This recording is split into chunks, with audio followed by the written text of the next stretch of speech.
Maulang umaga po at mahanging umaga mula rito sa Albay na nakataas ang signal number 2 dahil nga po sa bagyong Ada. Pero sa mga sandali ito, nakikita rin po natin ang Bulkang Mayon na kani-kanina lamang ay may usok po tayong nakikita mula sa tuktok nito. At sa mga huling advisory nga po ng NDRRMC ay patuloy na pinag-iingat ang publiko sa posibilidad ng pagdaloy ng pyroclastic density current o uson at meron din pong rockfall events. At sa huli nga pong advisory kagabi no, ng PBOX ay may binanggit din sila no, na napakataas ng inilabas na asupre nitong bulkan na sa loob ng 15 taon. Ito po ang pinakamataas na halos 5,000 tonelada kumpara po sa mga daily average nito na nasa mahigit 1,000 lamang.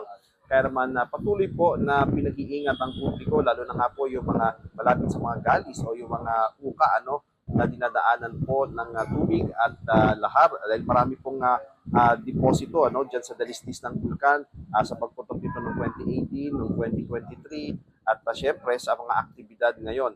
Kaya nakaantabay po ang mga LGU at ang mga barangay. Binabantayan po nila yung mga daanan po yan ng tubig at para maipatiyak po nila no na nasa maayos at ligtas na kalagayan ng ating mga kabayan sakasakali nga po na magkaroon ng lahar flow na pinangangambahan po dito sa Albay.